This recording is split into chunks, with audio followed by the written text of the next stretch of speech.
1억이요? 제가 월급이 250인데 맞아요. 그러니까 나는 안 되나 보다 1억 모으는 방법이 있어요. 있어요? 어떻게 있는데 모을 수- 너무 간단하지 않습니까? 이걸 왜 못해? 네, 안녕하세요. 오늘부터 함께하게 된 아나운서 박하윤입니다. 자, 오늘은 김경필 작가님 모시고 이야기 나눠볼 텐데요. 안녕하십니까? 네, 반갑습니다. 네, 아니 국민 영수 중에서 잘 뵀어요. 네네. 그때 머니 멘토로 활동을 하셨잖아요. 네, 국민들의 영수증을 보고 좀 어떤 생각을 하셨나요? 심각하다 뭐 이런 생각을 했죠. 어떤 점이 가장 네. 심각하다?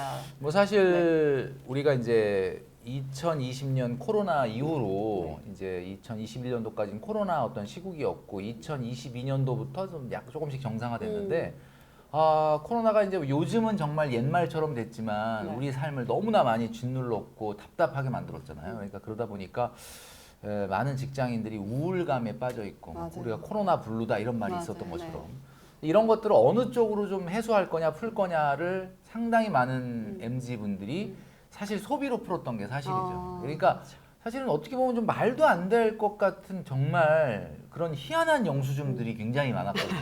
네, 가장 기억에 남는 영수증 뭐였어요? 뭐 한두 가지가 아닌데 네. 사실은 뭐 월급 200, 300 타는데 한 달에 스타벅스 커피 값으로 100만 원씩 쓰는 분서부터 네. 해서 월급 300이 안 되는데 네. 명품 가방을 사거나 네. 또는 뭐 그 외에도 차를 엄청나게 비싼 차를 탄다든지 심지어는 차를 뽑아서 네. 도저히 이 기본 생활이 유지가 안 돼서 보증금을 빼서 차에서 생활하는 분도 있었고 그러니까 소위 말하는 이제 소비라는 것이 이제 좀 자기 과시의 어떤 수단, 나를 보여주는 수단 네. 그런 수단의 소비를 하다 보니까 사실 그걸 왜 했겠습니까? 내가 지금 우울하니까 이 우울감을 벗어나려고 시도를 한 거거든요. 근데 해보니까 전혀 우울감이 해소가 안 되는 거예요. 그때는 그냥 쇼킹한 어떤 소비를 하면은 굉장히 좋을 걸로 느꼈는데 일시적인 감정이 그렇죠. 해소되고 다시 근데 다시 또 우울감이 몰려온다라는 거죠. 그래서 이게 그러면서 그 당시에 이제 그 당시는 이제 어쨌든 뭐 투자 열풍이었기 때문에 좀 아쉬웠던 거는 이렇게 좀 절약하고 짠테크를 하고 저축하고 하는 것이 요즘 그 방송을 했었으면 네. 훨씬 더 많은 호응이 있었을 텐데 네. 당시에는 너무 투자 얘기하는 상황이어서 네. 조금 그런 아쉬운 점이 있었죠. 근데 요즘도 그런 분들이 많은 반면에 사실 요즘은 거지방이라고 혹시 들어보셨나요? 네. 오픈 카톡방이 생겼는데 MZ들 사이에서 굉장히 유행이라고 굉장히 해요. 인기죠. 이게 제가 좀 전에 이제 플렉스라고 하는 문화가 왜 생겼느냐 자기 과시성 소비 때문에 문제다라고 얘기했는데 이 거지방이라는 거는 자기 과시성 무지출. 그러니까 나 이렇게까지 안 쓴다. 이것도 과시하는 수단이 되는 거예요. 그러니까 네. 소위 말하는 이제 아무래도 이제 보여주고 싶은 그 욕망이 굉장히 많은데 나 이렇게까지 돈 안 쓰고 절약하고 있어라는 거를 경쟁적으로 보여주는 거죠. 그러니까 어떻게 보면은 이게 그냥 어떤 분들이 봤을 때 야 이게 뭐야 지금 장난하는 것도 아니고 이렇게 얘기할 수도 있는데 그만큼 긍정적인 면으로 보자면 우리 네. 젊은 세대들이 이제 뭔가 허리띠를 졸라매고 좀 절약을 하려고 하는데 힘들잖아요. 네. 힘드니까 응원을 받고 싶은 거야. 맞아.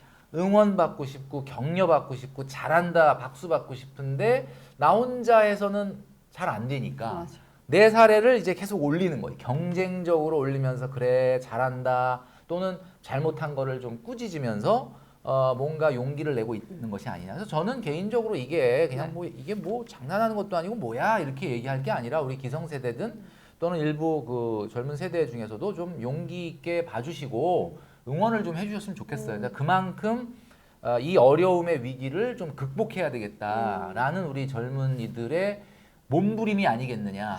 저는 굉장히 긍정적으로 보고 있고요. 네. 아주 정말 박수 쳐드리고 싶다 이런 생각입니다. 맞는 것 같아요. 제가 사실 오늘 작가님을 인터뷰한다고 해서 거지방에 제가 한번 들어가 봤거든요. 네.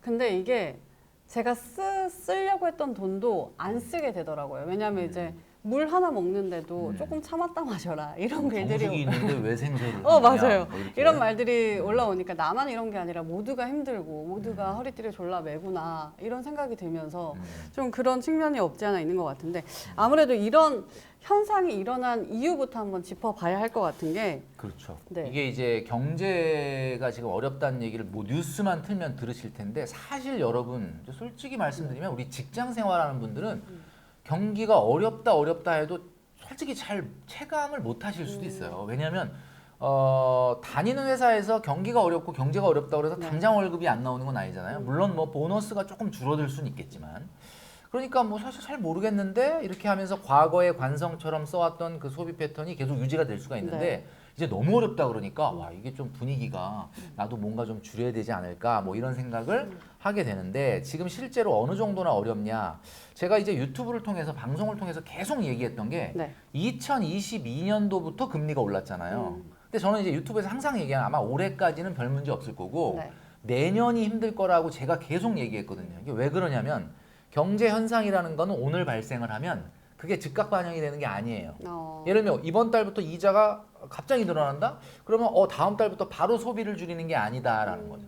그러니까 사람들이라는 건 작년부터 금리가 많이 오르니까 실제로 우리나라 가계부채가 1,800조가 훨씬 넘는데 1% 이자가 올라간다 그러면은 1%만 해도 그 18조 원 정도의 이자가 더 나가야 되잖아요. 그만큼 소비를 못 하는데 바로 줄이는 게 아니란 말이에요. 그러니까 이제 좀 하던 거 하다가 이제 한 1년 오다 보니까 와 이제는 이게 도저히 이거 안 되겠어. 뭐 결혼하신 분들도 애들 학원 가는 거 2개 중에 하나만 가라. 그리고 뭐 옷 사 입는 것도 좀 덜 사라. 뭐 배달도 좀 덜 해라. 뭐 이렇게 되면서 이게 경기에 충격을 주는 것은 아마 2022년도 당시에 제가 얘기했던 대로 아마 내년이 될 것이다. 올해가 될 것이다. 올해죠. 이제 그게 이제 본격적으로 지금 나타나는 데다가 또 한 가지는 이제 우리가 돈을 맡기고 있는 금융기관은 우리한테 이자를 어떻게 해서 줄 수 있는 거냐면 누군가한테 돈을 빌려주지 않습니까? 근데 그 빌려주는 게 안전한 기업에 빌려줬으면 문제가 없는데 일부 이제 뭐 이금융권이라든가 증권회사라든가 뭐 상호신용금고라고 하는 뭐 이런 뭐 저축은행이라든가 이런 은행들은 대체로 조금 고수익을 위해서 조금 어떻게 보면 리스크가 있는 그런 어떤 그 부동산 투자에 많이 이렇게 돈을 빌려줬단 말이죠. 이제 그런 것들이 이제 최근 뉴스를 통해서 보셨겠지만 이 PF라는 게 부동산이 분양이 제대로 되고 돈이 돌지 않으면 회수가 안 되니까 이런 것들이 좀 문제가 될 수가 있잖아요. 지금 이게 약간 폭탄처럼 특히 하반기에 이제 어떻게 보면은 채권이 만기가 돌아오는 게 많다라고 하는데 그래서 우리나라뿐만의 문제일 것 같았는데 사실 이게 좀 미국도 문제가 많아요. 뭐 뉴스를 보셔서 아시겠지만은 미국의 어떤 부채, 정부 부채 문제라든지 이런 여러 가지 복합적인 문제들이 다 있기 때문에 경제가 사실 좋을 수가 없는 상황이죠. 그러니까 이런 어려운 상황이 직장 생활하시는 분은 당장 피부에 안 와닿겠지만 사실 실제 경기를 나가서 보면은 너무 경기가 빠르게 침체 국면으로 가고 있다. 미국은 우리나라보다는 조금 침체 속도가 좀 느리긴 하지만 미국도 마찬가지고요. 이런 상황이니까 이제 우리 젊은이들이 이제 더 이상은 지금 기존의 어떤 생활을 해서는 안 된다라는 위기감을 갖게 된 거겠죠. 맞아요. 뭐 체감이 조금 늦는다라고 하셨지만 사실 저도 체감을 하고 있어요. 왜냐면 밥만 한번 사 먹으려고 해도 이제 15,000원대가 넘는 것 같거든요. 물가도 높고 그리고 대출을 받았는데 대출도 자꾸 높아지니까 이자가 너무 힘들더라고요. 이런 상황을 살아가고 있는 MZ 세대들에게 좀 희망이 있을까요? 어떻게 보세요? 글쎄 뭐 사실 여러분들이 뭐 우리 박하연 아나운서님도 사실 뭐 MZ고 뭐 젊은 세대신데 사실 내가 지금 만약에 힘들다라고 하는 걸 느낀다면 저는 이렇게 말씀드리고 싶어요. 여러분들이 애를 쓰고 있고 잘하고 있다. 만약에 여러분들 중에 제가 만나보면은 다 힘들어하지 않는 분들도 있어요. 그러니까 무슨 얘기냐면 멘토님 저는 사실 뭐 직장 생활하면서 이렇게 큰 돈을 버는 건 아닌데 저는 그냥 생활하는데 크게 문제 없다. 나는 만족한다. 뭐 내가 지금 집을 살 것도 아니고 결혼할 것도 아닌데 그냥 뭐 나는 솔직히 그렇게 힘든 거 잘 모르겠는데 난 너무 만족하고 내가 버는 돈 갖고 혼자 쓰기는 충분한데 라고 하면서 이렇게 얘기하시는 분들도 있거든요. 야 그러면 지금 자족하는 스스로 만족하는 아주 훌륭하다라고 얘기할 수도 있겠지만 사실은 저는 그렇게 하면 안 된다고 봐요. 그러니까 지금 힘들다라는 거를 여러분들이 느낀다는 게 뭐냐? 여러분 뭔가 노력을 하고 있다는 거예요. 그거는 굉장히 응원받아야 되고 저는 잘하고 있다라고 박수 쳐드리고 싶습니다. 만약에 내가 몸부림을 치고 5년 후, 10년 후에 나의 경제적 상황을 지금보다 조금 더 안정적으로 가져가겠다라고 노력하지 않는다 그러면 여러분들은 청년이 아닌 거예요. 청년은 힘들어야 돼요. 사실 지금 어려운 게 정상이야. 그러니까 만약에 여러분들이 어렵다라고 한다, 뭔가 내가 가는 길 앞에 장애물이 있는 것 같다, 여러분 잘하고 있는 거다라고 저는 격려하고 싶고요. 네. 이렇게 어려운 상황을 힘들게 이겨냈을 때, 이제 그 여러분 뭐 제가 이제 이 방송에 나와서도 많이 여러 차례 이제 뭐 명언 같은 걸 얘기했는데 얼마 전에 제가 쇼펜하우어가 했던 명언 책을 읽어봤거든요. 네. 근데 거기에 이런 게 나오더라고요. 삶이라는 것은 즐기라고 주어진 것이 아니라 네. 극복하라고 주어지는 것이다라고 쇼펜하우어가 얘기했다라고 하는데 제가 진짜 공감했던 게 뭐냐면 나이가 한 50 넘어가잖아요. 그러면 이제 뭐 인생에 대해서 다시 생각해보고 인생을 깨닫게 된다 그러는데 제가 그 생각이에요. 그러니까 인생이 즐겨라라는 걸로 있는 게 아니라 극복하라고 주어진 거거든요. 그러니까 여러분들이 지금 힘들다는 건 뭐냐? 지금 극복을 하고 있다는 뜻이에요. 그러니까 지금 막 힘들죠. 극복을 하고 있다는 뜻이죠. 그러니까 뭔가 앞으로 미래를 향해서 나아가고 있다는 뜻이다. 그러니까 저는 굉장히 박수 쳐주고 싶고 극복을 하나하나 할 때마다 우리한테 주어지는 약간의 성취감, 네. 기쁨 같은 게 있단 말이에요. 그 기쁨을 어떻게 보면 그 기쁨에 중독되라라고 말씀드리고 싶어요. 그거를 여러분들이 얻게 되면 앞으로 좀 나아갈 수 있지 않을까라는 생각을 한다. 이제 뭐 이 어려운 상황을 어떻게 이겨 나갈 거냐라고 얘기할 때 이제 많은 MZ분들이 이런 얘기를 해요. 주식을 사서 코인을 사서 과거에 너무 좀 힘들다. 뭐 이런 뭐 박하나 많이 아나운서도, 물려있기 때문에. 많이 좀 그죠? 물려있기 때문에 네. 뭐 그런 얘기를 하고 근데 이제 사실 그래요. 그분들이 힘들어요라고 하면서 물어보는 그 취지가 뭐냐면은 사실은 아 힘들어요. 그럼 이 힘든 거를 빨리 탈출해야 되잖아. 그럼 탈출을 어떻게 해야 되느냐? 내가 땀 흘려서 일하고 저축하고 절약하고 미래를 향해서 정말 한 걸음 한 걸음 나아가겠다가 아니라 제 과거에 내가 주식이나 코인을 통해서 굉장히 급격하게 돈을 벌어봤던 경험이 머릿속에 남아 있는 거야. 아, 그렇죠. 그러니까 뭘 물어보고 싶냐면 언제 다시 그런 시장이 올 거냐. 언제 다시 반등하냐. 언제 탈출할 수 다시 있나. 숟가락을 얹어도 누구나 다 벌 수 있는 시장이 오냐. 이거에 지금 관심이 가 있는 거예요. 그러니까 저는 그렇게 가면 안 된다고 생각하시면 네. 하거든요. 이제 그러니까 뭐냐면 근로소득으로 그렇죠. 탈출해야 한다. 아유 멘토님 네. 왜 이렇게 답답한 소리를 하세요? 언제 그렇게 한두 푼 모아서 부자가 됩니까? 언제 돈을 모읍니까? 라고 얘기하시는데 여러분 절대 여러분이 간과하시면 안 되는 게 실제로 이 부자로 나아가는 거 그다음에 뭐 성공으로 나아가는 거에는 엘리베이터라는 게 없어요. 그러니까 무슨 얘기냐면 네. 계단만 있을 뿐입니다. 근데 물론 우리가 계단을 가다 보면 굉장히 빨리 올라갈 엘리베이터를 만나는 경우도 인생에 있기는 있어요. 근데 기본적으로 인생은 또 우리가 자산을 쌓아가는 거는 그냥 계단이에요. 여러분들이 걸어가야 돼.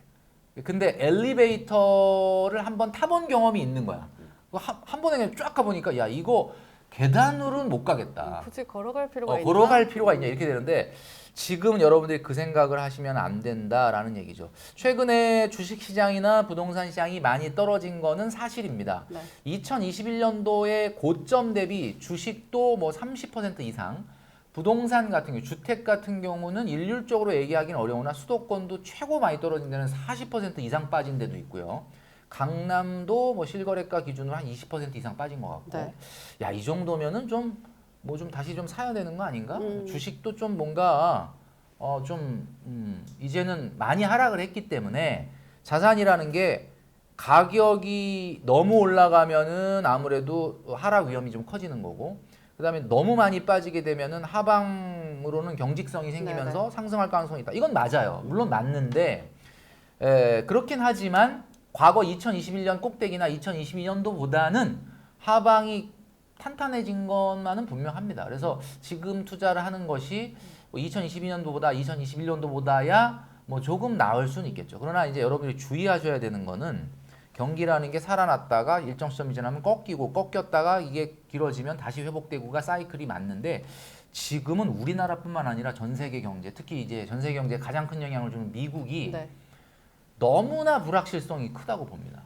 그러니까 뭐냐면 정상적인 그 경기가 꺼지는 현상, 우리가 보통 연착륙이라고 그러는데 연착륙을 하면 뭐 일정 시점이 지나면 다시 회복이 되는 게 원래 사이클인데 지금 과연 이게 연착륙을 할 수 있을지 또 새로운 어떤 돌발 변수가 생길지 뭐 지금 많잖아요. 뭐 미국의 부채 문제가 해결이 안 되면 뭐 디폴트라고 하는데 뭐 에이 그렇게까지 가겠어.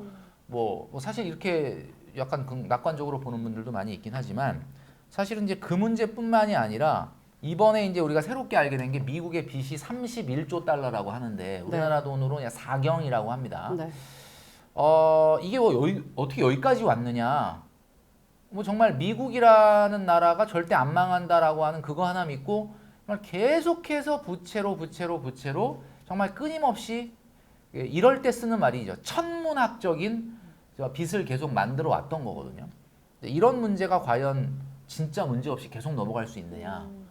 이런 것들을 봤을 때, 그 이제 세계 경제의 가장 중요한 축인 미국이 저렇게 이제 문제가 생긴다라고 하면은 아무래도 우리는 대외 무역에 의존하는 나라다 보니까 네. 당연히 어려울 수밖에 없는 상황이고 너무나 불확실성이 강하다라는 거죠. 그러니까 소위 말하는 우리가 과거에 경험했던 2008년도의 금융위기, 우리나라가 1998년에 경험했던 뭐 IMF, 그 다음에 이제 80년대 중반에 있었던 5.1 쇼크 이런 세계 경제의 그냥 경기가 안 좋다가 아니라 그냥 시장 자체가 거의 크랙이 생기는 정도의 수준의 어떤 위기가 사실은 있었단 말이에요. 10년 네. 주기로. 근데 이번에 다들 궁금해하고 있어요. 이번 위기가 어디서 터질지, 그 네. 부동산에서 터질지, 뭐 어디서 터질지 지금 굉장히 사람들이 궁금해한다는 거죠. 그러니까 그래서 사실 지금 투자를 섣불리 자산 가격이 빠졌기 때문에 야, 지금 사야 돼. 뭐라고 뭐 최근에 유튜브들이 이제 경제 유튜브들이 그런 것들을 이제 되도록이면 좀 말을 조심하는 편이죠. 저도 사실 마찬가지라고 봅니다. 그래서 되도록이면 당분간은 위험한 것보다는 절약을 하면서 네. 좀 저축을 하는 게 맞지 않을까. 그럼 경기 침체라고 보시는데 이때는 우리가 투자를 하기보다는 우리 투자라고 한다면 오히려 저축도 투자가 될 수 있으니까 현금을 모아보자라는 그렇죠. 입장이신 거예요? 맞습니다. 제가 지난번에 나왔을 때도 이 스탠스와 거의 비슷했었는데 사실 네. 크게 변한 건 없고요. 제가 이제 이렇게 정신없이 이제 바쁘게 뛰어다니면서 느꼈던 거는 뭐냐면 이 세상에서 제일 재밌는 게 돈 버는 거더라고요. 그러니까 뭐 제가 이렇게 얘기하면 뭐 돈 많이 버나 보다. 근데 그런 건 아니고 그러니까 바쁘게 움직이면서 뭔가 일을 한다는 것만큼 재밌는 게 없어요. 그럼 직장인들은 네. 왜 우울할까? 직장인들은 돈을 벌고 있지 않기 때문에 그렇습니다.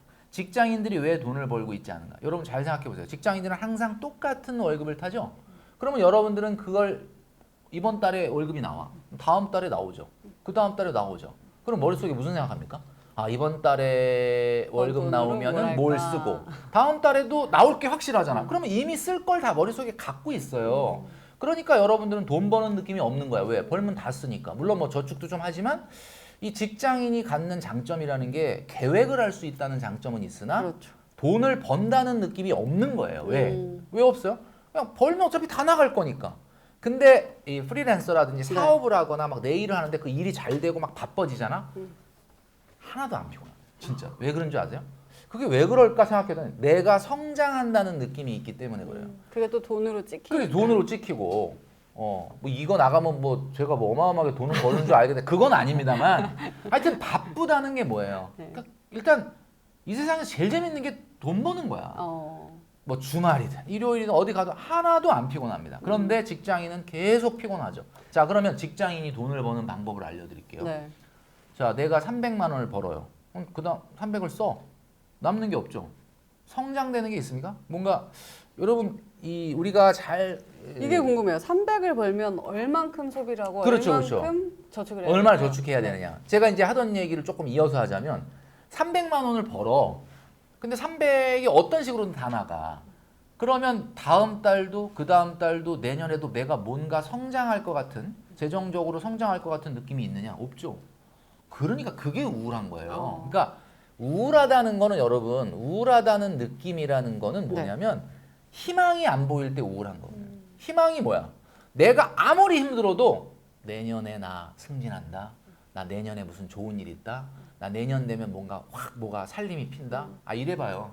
지금 아무리 힘들어도 전혀 우울하지가 않아. 그러니까 여러분들이 왜 직장 생활하면서 왜 이렇게 답답하고 소비를 하면서 막 이렇게 막 지름신이 임하고 왜 그러느냐? 지금 우울해서 그래. 그 우울하다는 건 뭐야? 미래를 성장시키는 행동을 안 하니까. 근데 저축을 하면 어떻게 네. 되냐면 저축을 하는 게 돈을 번다는 게 무슨 의미? 300만 원이면 친구들은 다 쓰는데 나는 진짜 힘들게 한 150을 어떻게든 막 저축을 해. 난 지금 막 죽을 것 같아. 너무 힘들어.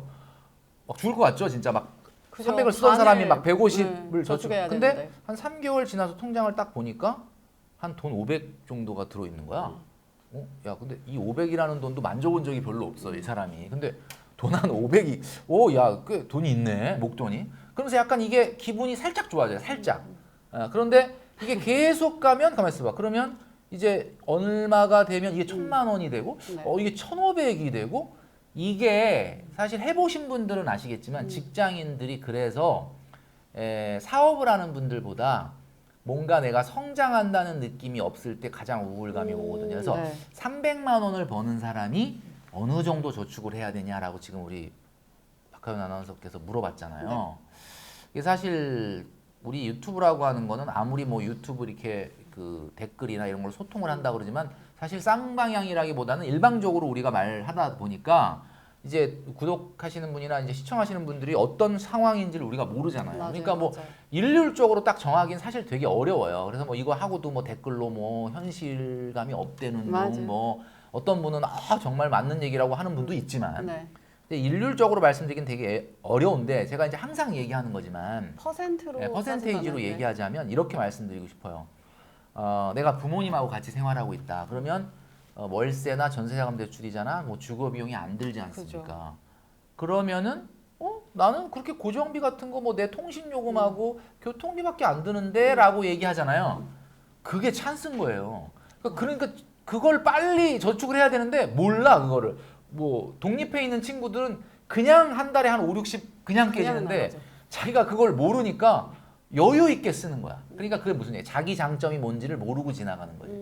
그래서 우리가 입 막고 한 1분만 있으면 산소의 그 귀중함을 알잖아. 근데 우리가 모르잖아 이게. 그냥 산소 당연히 있는 거 아니야. 그게 아니거든요. 여러분 잘 생각해. 그래서 부모님하고 같이 거주하고 계셔서 고정비가 절약되잖아요. 그러면 무조건 60%는 해야 돼요. 50%를 넘어서 60%까지. 근데 이 60%를 갖다 대려면 일단 급여가 최소한 300만 원 돼야 되겠지. 300보다 적으면은 이게 아무리 그래도 고정비가 있다 보니까 좀 어려울 수는 그럼 있는데 300보다 적은 분들에게 음. 자신의 몸값을 높일 수 있는 방법도 알려주시면 안 돼요? 몸값을 높이는 방법 일단은 이제 300만 원이 안 돼. 그래서 막 300만 원이 안 돼서 뭐 월급이 250밖에 안 된다. 이런 분들 같은 경우는 이제 몸값이라고 말씀해 주셨으니까 이제 갑자기 돈 얘기하다가 몸값으로 확 넘어왔는데 저는 이런 말씀을 드리고 싶어요. 본인이 우리나라가 이제 뭐 한 25, 6살 때 만약에 사회에 나왔다 생각을 하면 40세 되기 전까지는 사실은 그 회사에 뼈를 묻을 생각으로 일하시면 안 됩니다. 이게 무슨 얘기냐면 그러면 회사의 생활을 소홀히 하라는 거냐? 그 뜻이 아니고 당연히 최선을 다해야 돼요. 우리 박하경 아나운서께서 지금 굉장히 중요한 얘기를 하셨는데 사실 내가 말하려고 했던 결론이 어떻게 보면 나온 걸 수도 있어요. 네. 재테크라는 게 뭐냐면 소득이 높아지거나 그 소득의 기간이 길어지는 거예요. 그게 최고의 재테크거든요. 그게 여러분들의 부를 거의 90%를 개가 결정을 하는 거야. 그럼 나머지 10%가 뭐야? 뭐 자산 관리를 어떻게 할 거냐, 뭐 어디에 투자, 그게 이제 한 10% 차지하는 거죠. 물론 이 10%도 중요하기는 한데 결정적으로 여러분들이 하고 있는 일이 디벨롭 되지 않으면, 성장하지 않으면은 재테크라는 건 있을 수가 없어. 그러니까 25살부터 40살까지는 뭘 해야 돼? 많은 분들이 멘토님 제가 그냥 일반 중소기업 다니는데 뭐 내가 여기서 내가 하는 일에서 뭐 얼마나 이 잡을 성장시키냐 여러분들한테 물어볼게요. 여러분들이 하고 있는 회사에서 그 업무 있죠. 그 업무를 동일하게 하는 사람들이 대한민국에 많이 있을 거잖아요. 그 사람들 중에 연봉 1등은 아니잖아 여러분들이. 그럼 그 얘기는 무슨 얘기냐면 여러분들이 아무리 본인이 얘기를 하고 나는 뭐 별로 이렇게 굉장히 특별한 일을 안 하고 너무 보잘것없는 일을 해요 라고 할지 모르지만 그 일을 하는 그 수많은 대한민국의 똑같은 직장인들 중에 여러분이 연봉 1등은 아니기 때문에 발전시켜야 된다. 자기 있는 자리에서. 네. 그래서 최선을 다해야 돼. 자기 개발을 해야 돼. 그리고 나서 뭐 해야 돼? 옮기기 위한 노력을 해야죠. 우리가 보통 보면 옛날에 뭐 헤드헌터를 통해서든 다른 내가 나의 커리어가 이렇고 내가 이런 일을 하는데 나는 좀 더 이런 조건에서 일하고 싶어요. 라고 계속 어플라이를 하고 있느냐. 만나보면 안 하고 있어. 어. 뭐 내가 뭐 이 일을 뭐 딴 데 가서 한다고 뭐가 달라지겠어요? 이렇게 얘기하는 거야. 나이가 20대인데. 저는 그런 생각을 갖고 있으면 안 된다고 보는 거죠. 네. 그러면 이 방송을 보시는 많은 분들, 그래? 그러면 난 참 그런 노력을 안 하고 있네. 그러면 나도 여기저기에 이 어플리케이션을 많이 넣어볼까? 그러면 아마 속으로 찔리는 분들이 있을 거야. 아, 내가 뭔가 나의 자기 개발을 위해서 노력하는 게 하나도 없네. 뭔가 좀, 여러분, 주식 창 들여다보면서 네. 아침 저녁으로 보고 속상해하고 기쁘고 들여다보고 신경 쓰고 스트레스 받는 시간에 자기 개발, 자기 업무를 잘하기 위한 노력을 하세요. 그래서 여러분들이 제가 왜 40까지라고 얘기했느냐. 네. 옛날 같으면 직장 생활하면서 40이면 네. 어떤 느낌이 드냐면 뭔가 과장님? 고참. 네. 이제 뭐 뒷짐 지고 네. 이제 이게 뭐 이 나이에 내가 하리 뭐 이런 아마 우리 이 MZ 세대 분들도 내가 40 정도 되면 그럼 뭐 회사에서 어느 정도 위치에 가고 맞아요. 내가 좀 밑에 직원들 좀 잘 관리하고 뭐 이런 걸 생각을 하실 텐데 그 착각입니다. 아닌가요? 좀 아니에요. 다른가요? 왜 그러냐면 네. 우리가 머릿속에 뭘 보고 생활을 했냐면 20대 때 갓 들어왔더니 40대 중반 50대 정도 되는 분이 막 임원으로 있는 거야. 그걸 보니까 40대 되면 최고참이 되고 50대가 되면 막 사장 임원이 되는구나라고 머릿속에 세팅이 돼 있어요. 자기가 이제 30대 딱 돼 보니까 야, 나 한 5년만 있으면 이제 최고참 되네. 여러분 세상이 바뀌었거든요. 지금 100세 시대라는 얘기가 나온 지가 한 10년 됐는데 네. 제가 솔직히 10년 전에 누가 나한테 100세 시대 그러면은 솔직히 저 뭐라 그랬냐면 콧방귀 꼈거든요. 아씨 너무 오버한다. 이렇게 생각했거든요. 근데 최근에 어떤 느낌을 받았냐면 제가 저희 어머니 생신을 지난달에 했는데 제가 막내예요, 막내. 네. 그러니까 나이가 저희 부모님, 어머님이 굉장히 나이가 많겠죠. 90세 생일. 우와. 저희 큰 누나하고 저랑 16살 차이 나거든요. 근데 저희 어머니 너무 건강하시죠. 정정하세요. 그러니까 이게 무슨 얘기냐면 여러분 지금 90대, 8, 90대도 그러니까 여러분들은 진짜 100세 시대입니다. 이거 그냥 오바가 아니고 진짜 100세 시대예요. 그럼 무슨 얘기예요? 경제활동 기간도 자연스럽게 늘어난다. 늘어나게 돼요. 그러면 뭐야? 지금 여러분이 40대? 여러분 나이에 0.7을 곱하셔야 돼요. 곱하면 뭐가 되나요? 곱하면 그게 바로 우리가 생각하는 미래의 사회적 나이가 연령이 되는 거예요. 사회적 정년이라는 게 뒤로 늦어지게 된다. 나이 40인 사람이 0.7 곱하면 20대 후반이죠. 네. 20대 후반. 20대 후반이면 이제 조금 일을 본격적으로 해야 되네. 일하는 거야. 40 됐다 그래갖고 이제 허리 뒷짐지고 나는 이제 이 생각. 그래서 제가 25세부터 40세까지는 뭘 해야 된다? 깨어 있어야 돼. 그러니까 본인 일을 열심히 잘하고 회사에서 주어진 일을 잘하는 건 물론 중요하지만 그게 여러분들의 자리가 아닐 수도 있다. 그래서 끊임없이 여러분 디벨롭하기 위한 노력을 하는 게 최고의 재테크지. 여러분 그 주식 창 들여다보고 맨날 스트레스 받으면서 어떻게 보면 시간을 허비하는 게 재테크가 아닙니다, 여러분. 그 재테크는 물론 뭐 그런 것도 있을 수 있겠는데 핵심 본질이 아니라는 거를 저는 말씀을 드리고 싶어요. 그래서 40까지는 그게 노력이 돼야 된다. 지금 같은 상황에서는 뭐 주식을 하거나 부동산에 열을 올리기보다는 나를 성장시켜서 나의 몸가스를 올리고 이런 것이 오히려 재테크고 투자이다라고 말씀하시는 거잖아요. 맞아요. 많은 분들이 이런 네. 얘기를 하면 이렇게 들으실 수도 있습니다. 저는 뭐 비판을 솔직하게 다 수용을 하는데 근데 뭐 맞는 얘기인데 조금 너무 뜬구름 잡는 얘기 아니냐. 뭐 자기의 일을 성공시켜야 재테크가 된다. 약간 좀 뜬구름 잡는 얘기다라고 말하시는 분들이 많아요. 동감합니다. 약간 뜬구름 잡는 얘기 같죠. 왜냐하면 워낙 여러 가지 길이 있으니까. 맞아요. 그렇다면 여러분들이 하려고 하는 투자를 생각해 보세요. 그거 뜬구름 잡는 거 아닙니까? 잘 보시면은 주식이나 코인이나 우리가 하는 흔히 이제 경제 유튜브나 이런 방송에서 많이 나오는 투자들을 잘 보면 이 투자라는 것은 성공한 사람이 물론 있죠. 1000명이 시도를 했을 때 뭐 한 10명, 20명 성공한 사람이 있죠. 근데 문제는 그렇게 똑같은 방법으로 따라했을 때 내가 성공을 할 확률이 그 정도로 낮다면 그거는 판타지라고 봐야지. 그러니까 뭔가 10명이 도전을 해서 10명이 다 성공할 수 있는 일은 아닌 거잖아요. 그러니까 제가 봤을 때는 여러분들 해야 될 일이 얼마나 많아. 회사 가서 일해야지. 또 즐겁게 여가 생활도 또 보내야 되지. 네. 그리고 적절한 시간을 투여해서 자기의 성장을 위한 자기 개발도 해야지. 그런 상황 속에서 놓고 본다면 여러분들이 재테크의 가장 중요한 것은 여러분들의 몸값을 높이는 거다. 제가 최근에 이 얘기를 강하게 하는 이유가 있습니다. 뭔가요? 최근에 우리가 경제가 어렵다는 얘기 우리가 서두에도 얘기를 했는데 네. 경제 성장률이라는 게 있잖아요. 경제 성장률이라는 거는 우리나라 사람들의 총량적인 실질 소득이 얼마나 늘어나느냐를 보여주는 건데 지금 최근 직전 5년간 평균 성장률이 2%대거든요. 이 2%대라는 건 뭐냐면 그냥 성장이 없다고 보면 되는 거예요. 근데 2021년도에 코로나 극복하던 그 시기에 4.1% 한번 찍고 나서는 그냥 계속 2%인데 이게 불과 15년 전만 해도 6에서 7% 정도였어요. 그리고 90년대에는 8%였고 네. 70년대, 80년대에는 평균 성장률이 12% 정도였다. 그 얘기는 무슨 얘기냐?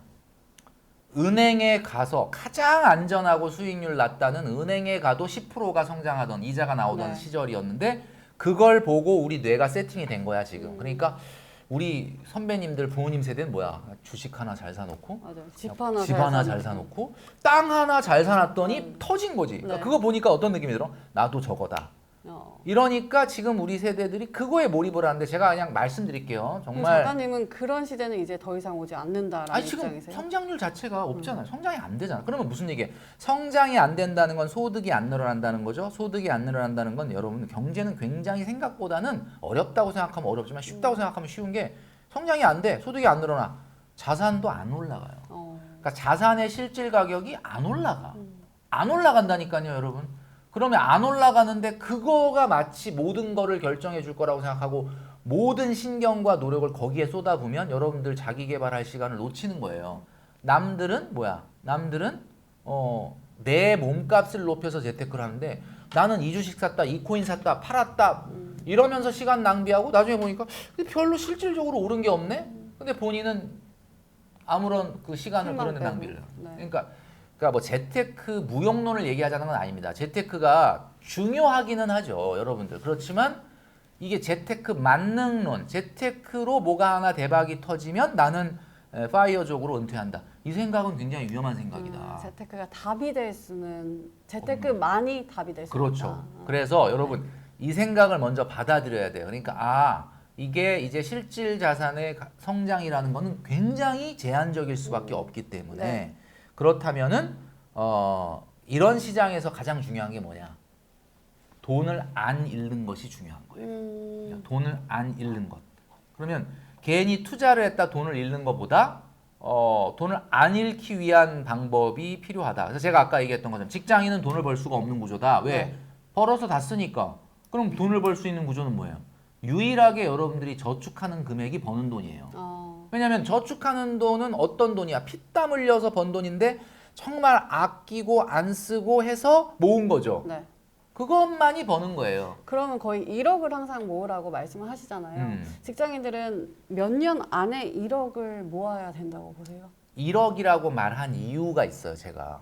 아마 제가 1억 만들기나 1억 모으기 얘기는 거의 처음 한 걸로 알고 있는데 1억이라는 그 키워드가 그만큼 중요한 이유는 여러분들이 아무리 힘든 일이 있어서 쓰러지더라도 목표가 있어야 일어날 수 있기 때문에 1억이라고 말을 한 거거든요. 근데 이제 1억이 주는 것이 여러 가지가 의미가 있잖아요. 1억이 어떻게 보면 자본소득으로의 첫 번째 단계니까. 네. 1억을 만들 때 가장 중요하게 생각을 해야 되는 게 뭐냐면 일단 시작을 해야 된다는 거예요. 시작을 해라. 근데 저축을 시작해라? 많은 분들이 시작 자체를 안 하는 거야. 금액에 눌려가지고. 나보고 1,000만 원 모아라, 2,000만 원 모아라만 해볼 텐데요. 1억이요? 제가 월급이 250인데 이러면서 안 하는 거야. 그래서 제가 무슨 생각을 했냐면 이런 생각을 했어요. 저축을 점진적으로 해보자. 무슨 뜻일까요? 뭐 이번 달은 50, 다음 달은 60, 그렇죠. 뭐 이렇게요. 그러니까 어떻게 하냐면 이렇게 하는 거죠. 제가 1억 모으는 방법 중에 일반적인 직장인들이 가장 많이 도전하는 방법이 5년에 1억 만들기예요. 제가 이제 많이 얘기하는 거예요. 네. 5년에 1억.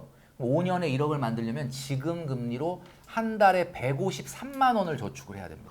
이거 좀 조금 153만 원. 네. 자, 근데 애매한 게 뭐냐면 네. 너무 하고는 싶어요. 야, 153만 원을 5년만 붙잡고 버티면은 1억이구나. 근데 많은 분들이 월급이 어디에 몰려 있냐면 250, 350 거기에 몰려 있거든요. 그죠. 그러다 보니까 이 숫자가 참 애매한 게 얄궂은 게 완전 말도 안 되는 숫자는 아닌 것 같기는 한데 너무 또 힘들어. 하기에는 힘들어요. 맞아요. 그러니까 아씨 나는 안 되나 보다. 그렇다고 막 6년, 7년에 1억 모으기는 좀 싫은 거야. 왜냐면 6년, 7년, 8년에 모아보면 그거는 지금 1억하고는 좀 다를 것 같기도 하고. 네네. 그래서 많이 포기하는데 제가 그래서 뭘 말씀드리고 싶냐면 자 그러면 153만 원을 안 해도 1억 모으는 방법이 있어요. 있어요? 어떻게 있는데 모을 수 있나요? 네. 이것도 5년에 1억 모으는 건데 첫 달에 153을 하지 마시고 128만 원을 하세요. 자 그러면 153보다는 어때? 한결 느낌은 나아졌죠. 128은 좀 그래도 뭐 적은 돈은 아니지만 확실히 좀 적어 보이긴 하죠. 128. 그럼 128만 원을 1년을 하고 나면 네. 이제 4년 남은 거잖아. 네. 욕심이 솔직히 조금 생기죠. 내가 이제 야 5분의 1 왔구나. 그럼 그 다음 해에는 월급이 조금 오를 수도 있잖아요. 그죠? 조금 오를 수도 있죠. 그러면 저축을 12만 8천 원짜리를 하나 더 하는 거야. 정확하게 10%만 더 올려서. 하자는 거지. 힘들 수는 있는데 내가 1억을 위해서 첫 달에 첫 해에는 128만 원 하고 그 다음에 얼마라는 거야? 12만 8천 원짜리 저축을 하나만 더 하자 이거지. 그 하나만 더 하는 게 내가 첫 해 했던 저축의 딱 10분의 1입니다. 그럼 10%는 여러분 어때요? 10% 만만하다고 보긴 어려우나 그래도 10%는 내가 더 할 수 있지 않을까? 내년에는 내가 월급이 올라갈 수도 있고. 자, 3년 차 때는 그러면 12만 8천 원은 저축을 4년만 하면 되는 거예요. 걔는. 그다음에 이제 3년 차가 됐을 때는 다시 10%인 12만 8천 원을 더 하는 거죠. 자, 요렇게 하면 여러분 딱 느끼기에 5년 차까지 매년 그냥 뭐 10만 원 돈 정도만 적금을 하나 새로 더 하면 5년 후에 정확하게 1억이 됩니다. 처음에 153만 원 5년을 넣어라 이거보다는 솔직히 마음이 조금 한결 마음이 편했으면. 한결 편하고 일단 시작을 할 수가 있다. 제가 이제 항상 얘기하는 게 네. 시작이 중요하다. 우리 MZ들의 가장 그 강박이 뭐냐? 가다가 그만두게 되면 어떡해요? 가다가 못하면 어떡해요? 끝까지 못 해내면 어떡해요? 라는 강박이 있거든요. 그런 강박 가지실 필요 없어요. 왜냐? 시작이라는 거는 반드시 끝이 있는 게 아닙니다. 시작했다가 포기해도 돼요. 그럼 다음에 다시 시작하면 돼요. 그죠. 그러다 보면 언젠가 할 수 있는 거거든요. 그래서 중요한 거는 여러분 128만 원으로 해보는 건 어떠냐. 네. 그리고 매년 10%는 내가 그걸 못 올리겠냐 생각을 하고 하면 5년 후에 1억이 만들어질 수 있습니다. 전 그래서 이것도 궁금한데 1억을 모으면 어떻게 해야 돼요? 그렇죠. 이게 또 이제 많은 질문 중에 하나입니다. 1억 모으면 그 다음에 어떻게 해야 되냐, 그 다음에 뭐 해야 되냐라고 많이 물어보신다는 거죠. 근데 저는 그분한테 말하고 싶어요. 1억 모았느냐? 그럼 그분이 뭐라 하냐면 아직은 안 모았는데 1억 모았다 치고 그 다음에 어떻게 해야 되냐 이걸 말하는 거예요. 그럼 안 모았는데 왜 모았다 치죠? 그래서 내가 안 모았는데 왜 모았다 쳐? 모으고 나서 물어봐라. 그러면 굉장히 궁금한데 근데 알겠는데 일단 모았다고 가정을 하고 얘기해 주실 수 없냐 이렇게 얘기하는 거예요. 제가 안 모았는데 왜 모았다고 가정을 하느냐. 제가 이렇게 이야기하는 이유가 있어요. 왜 그러냐면 어떤 사람이 차를 사려고 적금을 들었대요. 네. 좀 특이한 거 있습니까? 차를 사려고 적금을 드는 사람 못 봤죠. 원래 이렇게 그냥 차는 그냥 좀- 사잖아. 그러니까 사고 뭐 나중에 할부로 갚. 근데 그 사람은 특이하게 차를 사려고 적금을 들었다는 거야. 3년 동안 모아서 차 사겠다는 거야. 꿈의 나의 차를. 야 훌륭하다. 그래서 열심히 저축해서 3년이 됐어요. 와 힘들게 진짜 그 돈을 모아갖고 차를 사려고 딱 보니까 차를 사고 싶지가 않더래. 아까울 것 같아요. 아까운 내가 거야. 열심히 모은 돈. 그렇죠. 이게 무슨 얘기냐? 저축을 하는 사람한테는 뭐가 생기냐면 저축하는 사람은 성장을 해요. 저축하면 깨달음이 생겨요. 저축하면 뭔가 그전엔 없던 통찰력이 생겨요. 그 얘기는 무슨 얘기야? 저축을 하면서 아이디어가 생긴다는 거죠. 내가 이걸 갖고 어떻게 해야 되겠다라는 생각을 계속 할 수밖에 없어. 1억 제가 왜 모으고 나서 얘기하라 그러냐면 모아보면 그 사람은 나한테 물어보지 않습니다. 왜? 모으면서 이제 다음 달이면 1억이다. 그 사람은 엄청나게 많은 아이디어를 갖게 된다. 제가 저축을 참 열심히 했던 사람이고 지금도 하고 있지만 저축은 사람을 성장시킵니다. 저축은 사람을 발전시켜요. 저축하는 사람의 아이디어를 당해낼 수가 없어. 왜? 계속 매달 그 돈을 쌓으면서 고민을 하거든. 여러분, 어느 장소에 갔는데 10층짜리 건물이 있는데 그 장소를 1층에서 바라보는 광경과 10층에 가서 바라보는 광경은 같은 장소인데 보이는 시야가 달라요. 1억을 갖고 있잖아요. 진짜 내 돈이 통장에 1억이 있지 내가 안 가르쳐줘도 별의별 걸 다 알고 있어. 진짜로. 이게 바로 저축은 사람을 성장시킨다라는 거죠. 만약에 진짜 1억을 모아가지고 나한테 와서 멘토님 이제 1억 모았는데 통장을 보여주면서 자 이제 뭐 해야 됩니까? 라고 한다면 저는 이 얘기를 할 것 같아요. 1억을 모았으면 2억을 모으고 2억을 모았으면 3억을 모아라 라고 얘기하면 안 되겠죠. 어느 정도까지 모으면 일단은 그 다음에는 뭘 해야 되느냐. 예, 저축이라는 건 이렇게 세이빙이라는 게 이렇게 돈을 뭉치는 네. 거라면 그 다음에는 우리가 뭘 해야 되냐면 굴려야 되잖아요. 옛날에 어렸을 때 눈사람 만들어 보신 적 있죠? 네. 눈사람 처음에 요만한 눈덩이까지는 눈을 뭉치죠. 그 다음부터는 어떻게 하냐면 굴리잖아요. 굴려서. 그래서 이걸 스노우볼 효과. 그렇죠. 네. 그게 스노우볼링 이펙트라고 그러죠. 그러니까 돈을 그 다음부터 굴려야 되죠. 그러면 1억으로 할 수 있는 게 뭐냐? 잘 생각해 보시면 1억이 있는 사람은 정말 좋아하는 사람이 있다 그러면 결혼을 할 수가 있어요. 왜냐면 내가 1억이 있으니까. 아니 내가 1억도 안 모았다 그러면 좋아하는 사람이 있어도 결혼하자는 얘기를 못 해. 근데 내가 1억이 있잖아. 그러면 뭐 내가 1억이 있다는 얘기는 그 상대 배우자도 뭐 그 정도 있다고 봤을 때는 대충 결혼을 할 수도 있는 거예요. 결혼이라는 게 왜 자본소득이냐면 한 사람의 경제력이 살짝 문제가 생기더라도 한 사람의 경제력이 남아있죠. 그러니까 소위 말하는 무슨 얘기냐면 내가 더 나은 미래를 위해서 여보 내가 너 나은 미래를 위해서 나 공부 좀 안식년을 가지면서 공부하면서 나중에 내가 뭐 교수가 되겠다. 공부를 좀 더 하겠다 했을 때 상대 배우자 좋아 공부하면서 내가 돈을 벌 테니까 이게 가능하지 않습니까? 그러니까 한마디로 말하면 1인 가구보다 2인 가구가 뭐예요? 경제적으로는 굉장히 강할 수밖에 없죠. 그 다음에 두 번째 최근에 이제 그 주택 네. 우리 이 채널에서도 뭐 많이 다루고 있는 내용이지만 청약이 지금 올해까지는 뭐 미분양도 많고 좀 굉장히 좀 힘들 것 같지만 네. 사실은 이제 내년부터는 좀 바람의 방향이 좀 바뀔 가능성이 있는 게 네. 주요 입지 같은 경우는 특히 최근에 이제 강남권이나 뭐 용산 같은 경우는 아직도 이제 분양가 상한제 아파트들이 이제 나올 예정이에요. 일반 분양의 추첨제로. 그 얘기는 무슨 얘기냐면 이렇게 상위 입지에 아파트를 그냥 반값에 살 수도 있는 로또 같은 당첨 기회들의 청약들이 이제 사실 좀 쏟아지거든요. 네.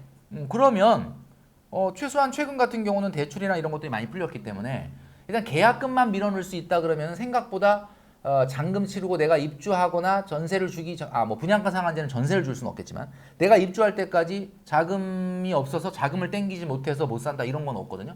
이게 무슨 얘기냐? 청약을 하려고 해도 약간의 목돈은 있어야 돼요. 그러니까 이게 1억이라고 하는 것이 그 다음에 상상해보면 상상할 게 많아. 결혼 얘기했고 청약 얘기했죠.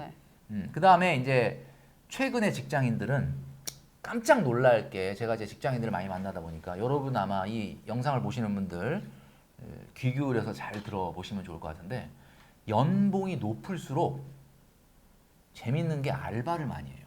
그러니까 제가 깜짝 놀란 게 연봉이 굉장히 좋아. 네. 야 그러면 막 외제차 뽑고 막 주말에 놀러 다닐 것 같은데 아니야.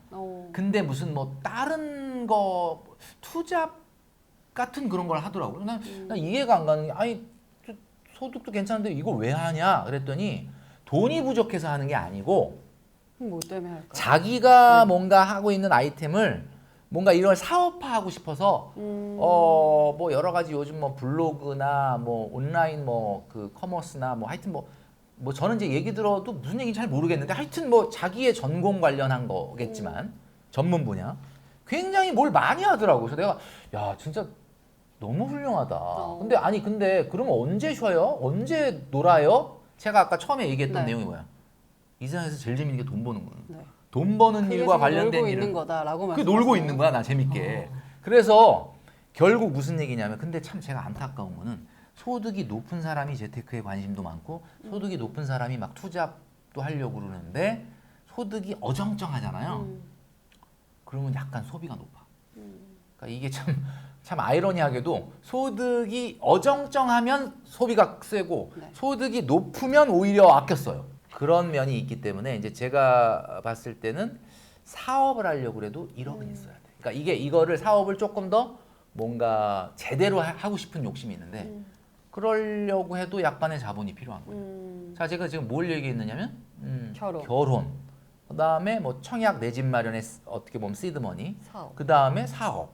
근데 사실 이거 말고도 또 꽤 있긴 있어요. 자, 여러분들이 보시면 제가 왜 1억을 모으고 나서 나한테 얘기하라고 하냐면 아마 1억 모으시면 나한테 안 놓을 걸, 나한테 그런 거 안 물어볼 걸, 본인들이 이거 갖고 뭘 해야 되겠다라는 생각을 많이 한다라는 이야기죠.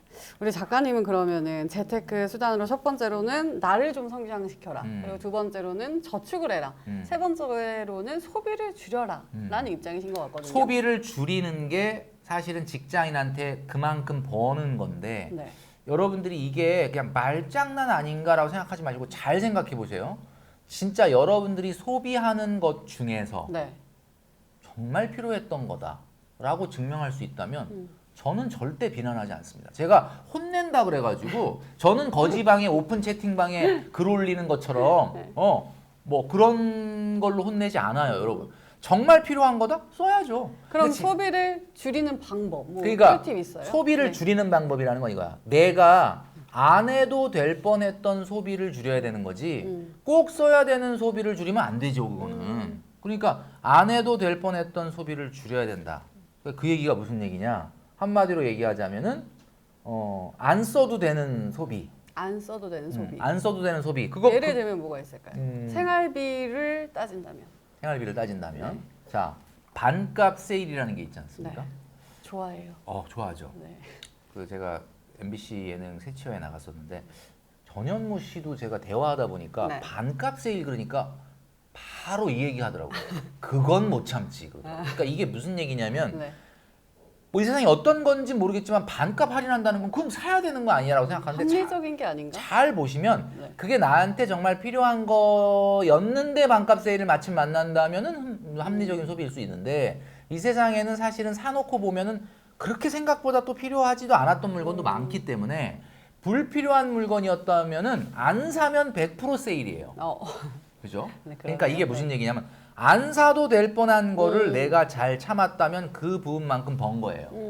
수익률 1% 올리는 것보다 쓸데없는 돈 안 쓰면 그게 수익률 100%라고 제가 국민영수증에서 얘기했는데 네, 오. 그 말이 장난이 아니라 진짜 맞는 얘기예요. 잘 보세요. 쓸데없는 돈 안 쓰면 그 돈만큼 오늘 수익률이 올라간 거야.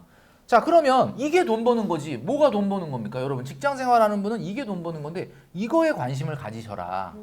그러니까 불필요한 거를 안 사드리는 것 중에 가장 첫 번째가 뭐겠습니까? 일단 제가 어제 그 포항에 출장을 갔다 왔습니다. 네. 강의가 포스코에서 있어가지고. 근데 이제 강의 시간이 임박을 해가지고 그분이 이제 뭐 택시 타고 한 20분이면 오실 거예요 해서 나는 이제 딴 일 보다가 조금 딴 데 돌아다니다가 타려고 그러는데 택시가 안 잡히는 거야. 저는 택시를 안 타거든요. 네. 그러니까 택시를 전 타본 적이 몇 해 전인지 기억이 안 나. 그래서 비싼 택시를 불러야 되는데. 그래서 이거 어떻게 해야 되지? 막 당황스러운 거야. 강의 시간이 늦을까 봐. 그래서 카카오 택시 앱이 있어서 네. 그걸 별로 사용을 해본 적은 없는데 이제 했는데 이게 잘 사용 안 하다 보니까 했더니 이게 카드가 안 되는 카드입니다. 이렇게 나오는 거야. 넘어가질 않는 거야. 미치겠는 거야. 땀이 나. 그래서 같이 동행 갔던 그 분이 있었는데 그러면 빨리 그 카드를 등록하라는 거야. 그래서 카드를 등록을 했죠. 거기서 막 서가지고 등록을 했어. 그랬더니 오더라고. 그래서 이제 무사히 늦진 않았어요. 내리려고 했는데 영수증을 좀 달라 그랬더니 이제 카드를 줬더니 이미 결제가 됐대. 그렇죠. 그래서 난 그 세상을 몰랐던 거야. 이게 뭐야? 그랬더니 이게 그냥 자동으로 결제된다는 그렇죠. 거야. 야, 그래서 이게 세상이 이렇게 좋아졌구나. 그래서 이제 제가 모바일 앱에 뭐 예를 들면 무슨 뭐 쿠땡이나 뭐 네이버 네. 뭐 땡 뭐 이런 데 보면은 카드 등록하라는 게 있는 걸 여태까지 안 한 이유가 뭐냐면 카드를 등록을 하잖아요. 네. 그럼 이걸 결제할 때 보면 뭐 비밀번호를 눌러라 뭘 하라 막 이러지 않습니까? 근데 그걸 안 하잖아요.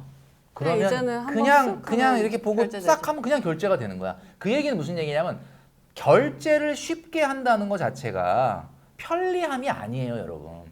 편리함은 그 판매자가 돈 벌기가 편리한 거지 오. 여러분들이 편리해지는 게 절대 아닙니다. 저는 그래서 일부러 모바일 뱅킹도 안 써요. 일부러 PC에서 송금을 하거든요. 그러니까 요번에 이제 또 한 번 느낀 게 내가 이제 여기 이제 장착이 됐어 이제. 나도 이제 한번 택시를 탔잖아. 네. 편하긴 하다. 네. 부르면 딱 와서 그러면 난 이제 또 탈 거야 이제. 뭐 급한 일 있으면 이제 또 타겠지.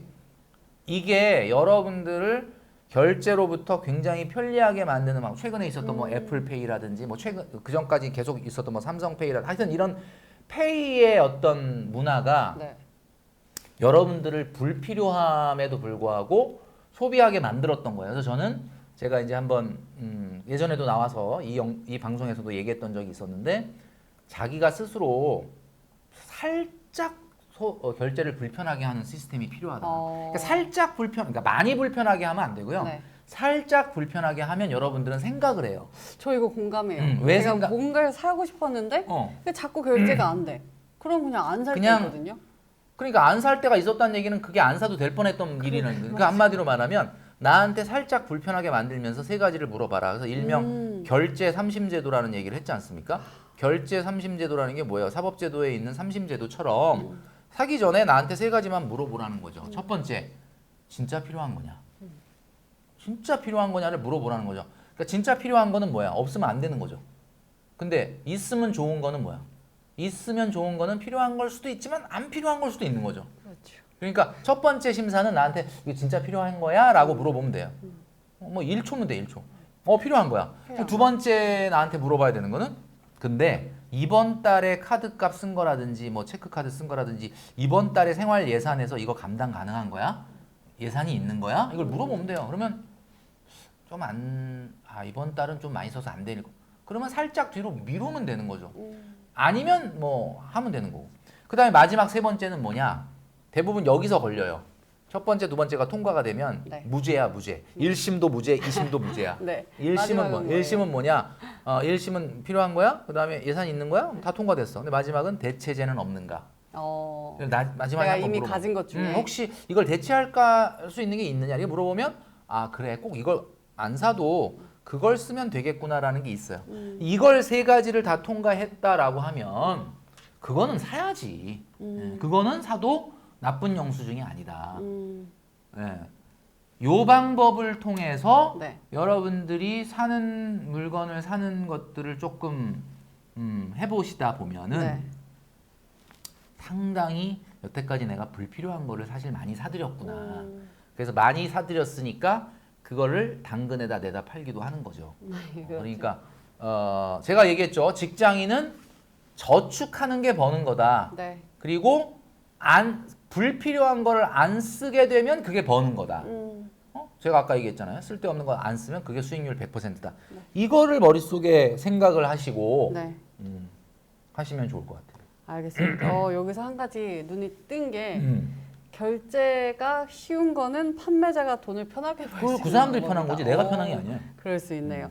저 이것도 궁금했는데 이제 고소득자들을 많이 만나 보셨잖아요. 네, 많이 한마디로 뭐 부자들을 많이 만나 보셨잖아요. 그분들만의 특징이 있어요. 그러니까 저는 진짜 부자라기보다는 네. 진짜가 부자가 될 가능성이 있는 고소득 직장인을 많이 만나거든요. 네네. 예, 보통 보면은 최근에 이제 트렌드가 물론 굉장히 포션이 높은 거는 아니겠지만 최근에 대기업들 특히 뭐 AI나 IT 쪽 같은 경우는 핵심 인재라 그래서 상당히 고소득자들이 많아요. 그래서 보면은 둘이 뭐 커플인데 네. 32살인데 두 사람이 한 2천 정도 버는 뭐 그런 직장인들도 꽤 많습니다. 근데 그런 분들을 만나 보면은 특징이 아까 제가 얘기했던 것처럼 뭐 알바를 한다든지 아니면 재테크에 더 열의를 갖고 이렇게 있기 때문에 그분들을 보면서 깜짝깜짝 놀라는 건 야 이런 분들이 나중에 진짜 2천, 3천, 4천 가구 소득이 이렇게 되면은 이게 대단하겠구나 네. 라는 생각을 하게 되는데 그분들은 의외로 지금 투자보다는 현금을 모으더라고요. 왜 그런가 봤더니 코인이나 주식으로 약간 과거에 조금 상처가 있는 거야. 그러니까 이제 금액을 일단 소득의 볼륨이 크다 보니까 당분간은 일단은 나중은 모르겠는데 일단 당장은 조금 돈을 모으고 보자. 네. 그래서 지금은 현금을 계속 축적을 하는 것을 중요하게 생각을 한다. 뭐 이렇게 이야기들을 많이 하시는 것 같아요. 현금을 그 기회가 왔을 때 음. 잡기 위해서 계속해서 모으고 있는 게 그분들의 좀 특징이다. 그렇죠. 라고 볼 수 있겠네요. 저희 이제 좀 집값 이야기로 넘어가 보려고 집값 하는데요. 이야기. 집값이 아까도 말씀을 해주셨는데 많이 네. 떨어졌잖아요. 주식도 네네. 그렇고 이제는 좀 젊은 분들이 집을 사야 하는 시기인가라고 생각을 하고 있는 것 같아요. 어떻게 보시나요? 2021년도 말에 가격에 비해서 지역에 따라 다르긴 하나 강남은 한 20% 정도 떨어진 것 같고 네. 경기도 외곽 같은 경우는 뭐 진짜 많이 떨어진 데는 40% 이상 떨어진 데도 있거든요. 그러면 왜 강남이 덜 떨어졌느냐? 이걸 잘 보셔야 되는 게 강남이 덜 올랐기 때문에 그런 거예요. 그러니까 무슨 얘기냐? 2020년, 21년도에 2020년, 20년, 21년도는 어떤 시기였냐면 코로나죠, 코로나. 네. 그때는 어디가 올랐냐면 여러분도 잘 아시겠지만 9억 미만 아파트가 많이 올랐어요. 여러분 놀랍게도 2021년도에 집값 올라간 순위를 1위부터 30위까지 이렇게 지역별로 랭킹을 매겨보면 네. 1위부터 30위까지 중에 서울이 단 한 군데도 없습니다. 다 경기도예요. 자, 1위는 어디냐? 경기도 오산. 여기가 네. 48%인가? 가장 1위고요. 그다음에 2위가 인천 연수구. 3위가 경기도 시흥. 뭐 이런 순위로 해서 쭉 보다 보면은 그냥 1위부터 30위까지 가장 상승률 높았던 랭킹 30위 안에 서울은 하나도 없는 거죠. 강남은 더더욱 없는 거죠. 그러니까 한마디로 말하면 2021년도, 20년, 21년도의 장은 어떤 장이었냐? 9억 미만 아파트가 너무 많이 올랐던 장이었다라는 거죠.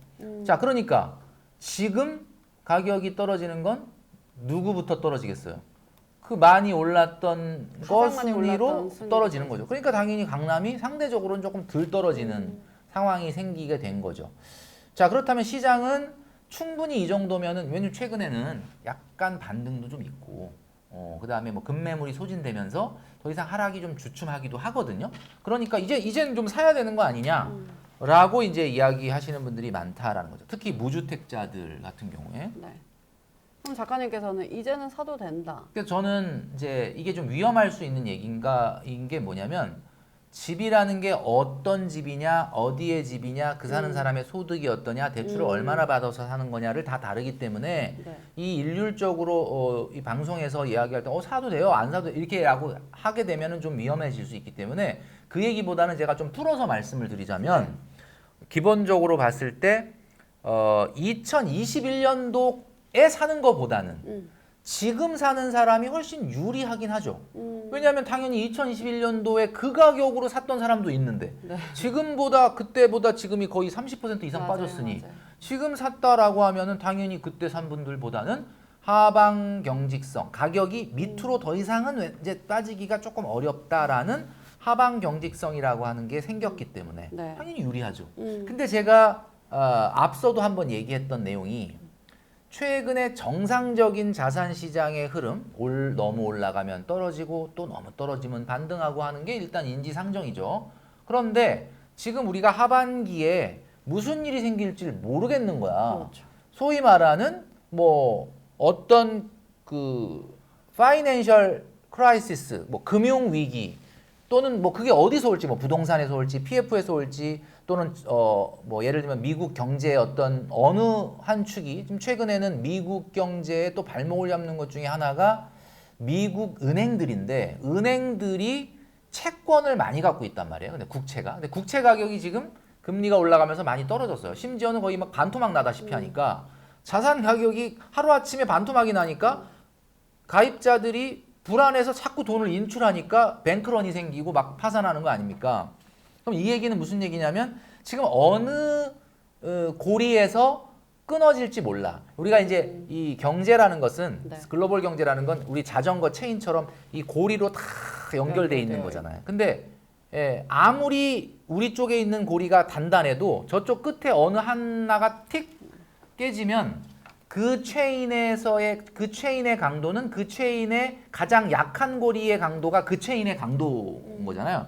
그러니까 한마디로 말해서 이 하반기가 좀 지나가 봐야 뭔가 이게 경제 위기로 번질지 아니면 그냥 연착륙을 할지 아는데 굳이 이런 상황에서 뭐 급매물 소진됐다고 하더라. 뭐 조금 일부 어느 지역은 살짝 또 오르기도 하더라. 라는 것 때문에 집을 사는 게 맞냐? 저는 그래서 약간은 좀 2023년도까지는 하반기를 좀 지나면서 보는 게 맞다라는 게 제 기본적인 스탠스인데 개별적으로 봤을 때 나 그 물건 오래 봐왔는데 나 무주택자고 실수요자고 어느 정도 대출도 그렇게 엄청 무리 안 받으면서 내가 그 시장을 봐왔는데 이 정도면 이건 거의 바닥이야 라고 하는 개인적 판단이 있다면 뭐 그거는 뭐 사셔도 돼요. 근데 이제 그게 아니라 이제 시장을 좀 전반적으로 놓고 봤을 때 사야 되나 말아야 되나 아직을 보러 다닌 건 아니고 그냥 이제 이 유튜브라든지 경제 전문가들의 방송을 보면서 지금이 살 때라든지 안 살 때라든지라는 그런 어떤 걸 먼저 접한 다음에 내가 시장을 보러 갈 거다라고 한다면 올해까지는 조금 참아주시는 게 맞지 않을까. 그러니까 가격이 여기서 더 빠지냐 오르느냐를 예측한다는 것은 앞으로 무슨 변수가 생기는지가 업데이트가 안 돼 있기 때문에 섣불리 말씀드릴 수는 없어요. 만약에 지금 상황에서의 경제 상황에서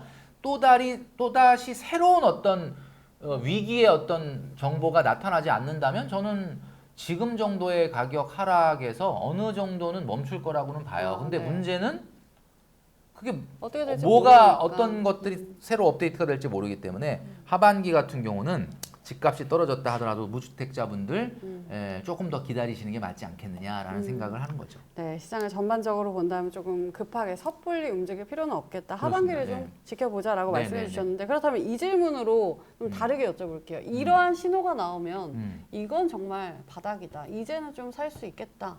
라고 볼 수 있는 시그널들 뭐가 있을까요? 일단 기본적으로 지금 우리나라 그러니까 집이라는 자산은 글로벌 자산이 아니라 국내 자산이기 때문에 국내 경제 상황이 단기적으로 영향을 받아요. 여러분 늘 뭐 뉴스를 보거나 이런 유튜브 방송을 통해서 아시겠지만 집값에 영향을 주는 단기적 변수는 금리와 경기입니다. 네. 금리와 경기. 그러니까 금리와 경기라고 하는 부분에 대해서 한번 생각을 해보면 물론 장기적인 변수는 인플레이션이나 뭐 통화량이나 이런 거에 영향을 받아요. 집값이. 그렇지만 사는 사람 입장에서는 단기적으로 이 수익률을 보고 싶어 하죠. 좀 조금이라도 싸게 사고 싶으니까. 그렇다면은 자, 제가 뭐라 그랬습니까? 단기적 변수는 금리와 경기라 그랬죠. 자, 금리 어때요? 금리는 굉장히 유리해졌죠. 왜냐하면 더 이상 안 올라갈 것 같죠. 그죠? 네. 물론 뭐 가능성을 열어놓긴 했죠. 미국이 뭐 올릴 수도 있다 뭐 이렇게 얘기는 했지만 그건 뭐 사실 시장에 주는 약간의 압박인 거고 거의 사실은 인상은 끝났다고 봐야 되는 게 맞아요. 그렇다면은 집을 사는 사람 입장에서는 금리 면에서는 좀 유리한 국면이 펼쳐지는 거는 맞아요. 네. 앞으로 인상은 멈춘다. 뭐 인상을 멈춘다고 뭐 바로 하락이 시작되는 건 아니겠으나. 그다음에 이제 금리는 약간 긍정적이죠. 그다음 경기를 보자. 경기는 지금 우리가 어디에 와 있느냐? 경기는 4단계 중에 하나예요. 항상 후퇴 아니면 침체 아니면 회복 아니면 상승이에요. 자, 4단계밖에 없어요. 네. 자, 그럼 지금 우리나라 어디에 와 있느냐? 후퇴 초입? 뭐 후퇴라고 보기도 어려웠었는데 이제는 후퇴를 지나서 침체 초입에 와 있는 거죠, 우리나라가. 우리나라는 지금 침체 초입인 거고요. 미국은 후퇴 초입인 거죠. 우리나라가 미국보다 경기 둔화 속도가 좀 빠른 거죠. 우리가 더 빨리 둔화되고 있는 거죠. 네. 그러니까 우리가 금리가 미국보다 지금 현재 1.75%가 낮은 이유가 그거예요. 그러니까 우리가 미국보다 금리가 낮은 이유가 뭐냐? 우리가 더 침체로 많이 와 있으니까 지금 낮은 거잖아요. 자, 그러면 아파트, 주택은 언제 사야 되느냐? 경기에 후행을 합니다. 경기에 후행을 한다. 그러니까 경기가 좋아지고 난 이후에 올라요, 항상. 근데 지금 보시면 어때요? 사이클이 후퇴해서 침체로 들어가는 상황이죠. 그럼 침체가 한참 지난 다음에 회복이 되고 회복이 됐다가 상승이 되죠. 그 다음에 그 상승 이후에 부동산이 움직이는 게 과거의 사례였어요. 네. 자, 그렇다면은 지금 좀 너무 빨리 사는 거가 될 수 있는 게 아니겠느냐. 그러니까 한마디로 오히려 주식 같은 경우는 경기에 선행을 하지 않습니까? 네. 그러니까 경기가 지금 꺾이고 안 좋아져도 더 안 좋아질 거라는 것만 아닌 게 확인되면 주가는 오를 수가 있어요. 먼저 그렇죠. 지금 당장 안 좋지만 그죠? 지금보다 더 바닥은 없을 거야라는 것만 확인되면 아직 침체에 있는데 그냥 올라 주식은 뭐 그럴 수 있거든요. 그렇죠. 근데 주택은 다 좋아지고 난 후에 그렇죠. 오른다. 다 좋아진 이후에 나타나니까 네. 조금 빠르다는 느낌이 있고 근데 최근에는 돈이 2008년 이후에 너무 금리가 낮은 상태로 오래 와 있기 때문에 지금 시중의 자금이 사람들의 마음이 과거보다는 투기적 성향이 강해진 게 사실이거든요. 옛날 사람들보다 지금이 훨씬 투기적 성향이 강해요. 금리가 이렇게 높아졌는데도 불구하고 이걸 우리가 흔히 얘기할 때 그 돈이 뭐 스페큘레이티브해진다고 그러죠. 그러니까 약간 투기적 성향이 강해지게 되면 자산 시장의 변동성이 커지게 되거든요. 네. 그러면 조금 빨리 움직일 수는 있겠죠. 그러니까 예를 들면 과거에는 경기가 한참 좋아지고 난 이후에 부동산이 올랐는데 네. 이제 조금 빨라진다 그러면 경기와 동행할 가능성이 있어요. 그러니까 경기가 막 이제 좋아져 이제 막 회복하려고 살아나 할 이때 때. 미리 막 오를 수가 있죠. 네. 근데 그렇다고 해도 지금은 경기 침체 초입이고 터널로 봤을 때 우리가 네. 터널로 봤을 때 터널 이제 들어왔어. 그럼 터널 운전하다 가다 보면 터널 깜깜하잖아요. 네. 가다 보면 저 끝에 뭐가 보여요? 저기 이제 빛. 빛이 보이죠. 저기 가면은 이제 끝날 터널이 것 끝나나 보다. 그렇게 되는데 이제 지금 터널의 초입이잖아. 네. 그러니까 아주 실수요자고 뭐 무리한 대출을 안 받고 내가 오랫동안 시장을 봐온 사람이라면은 모르겠지만 그게 아니라면은 조금 터널이 끝날 때까지 좀 기다려보는 게 좋겠다. 끝날 때 회복이 시작될 것 같을 그죠. 때까지. 그리고 이제 올 하반기를 좀 지나고 나서 생각해도 늦지 않다라고 제가 얘기한 이유가 뭐냐면 우리가 강원도 같은 데 놀러 가면 터널을 싹 지나다 보면 이제 저기 빛이 나오잖아. 딱 끝나면 와 이제 터널 바뀐가? 그런데 바로 터널이 또 시작이 되는 거야. 맞네요. 그죠? 그런 거 있죠. 맞아요. 그걸 우리가 경제에서 더블 딥이라고 하죠. 더블 딥. 지금 미국 경제가 뭐 연준이나 미의회라든지 이런 여러 가지 그 기관들에서 경고하는 게 더블 딥인데 네. 이제 실제로 경기가 좀 완만하게 하락했다가 나중에 살아나야 되는데 네. 이게 더블 딥이 오면 뭐 최근에 이제 부동산 시장에서는 뭐 데드캣 바운스라는 말도 있고 그러니까 뭐 찔끔 살아나고 나서 다시 또 뭐 침체로 간다. 이게 왜 그러냐면 지금 세계 경제의 근간을 뒤흔들 수 있는 경제의 기본적인 펀더멘탈 자체가 문제가 될 수 있는 여러 가지 복병들의 변수들이 지금 남아 있으니까 하반기에 우리나라는 뭐 PF 문제도 있고요. 뭐 이렇게 되면 이제 은행권의 뭐 부실 문제, 금융기관의 부실 문제, 미국도 그런 문제가 있고 이런 것들이 있기 때문에 더블 딥의 가능성이 있다. 그래서 이제 그런 것 때문에 조금 유보적으로 보시는 게 좋을 것 같다라는 얘기가 말씀을 드리고 싶은 거고 미 의회 조사국에서 얼마 전에 발표한 자료에 의하면 네. 스태그플레이션이 생길 가능성이 있다. 스태그플레이션이 생기면은 바로 경기가 더블 딥으로 가는 거예요. 근데 스태그플레이션이라는 게 뭐냐? 경기 침체인데 물가가 여전히 높은 상태. 그러니까 원래 물가라는 거는 경기가 좋은 다음에 그 후행적인 부작용으로 나타나는 게 인플레이션이었는데 지금은 경기도 안 좋은데 그냥 물가도 여전히 높은 거야. 네. 이미 사실 우리나라는 스태그플레이션 상태라고 봐요, 저는. 그러니까 스태그플레이션인 상태이기 때문에 지금 상황에서는 조금 이런 불확실성이 해소가 되는 스태그플레이션과 더블 딥과 그다음에 경기가 어느 정도 침체가 무르익을 때, 그러니까 지금은 침체가 무르익은 게 아니라 터널 초기잖아. 네.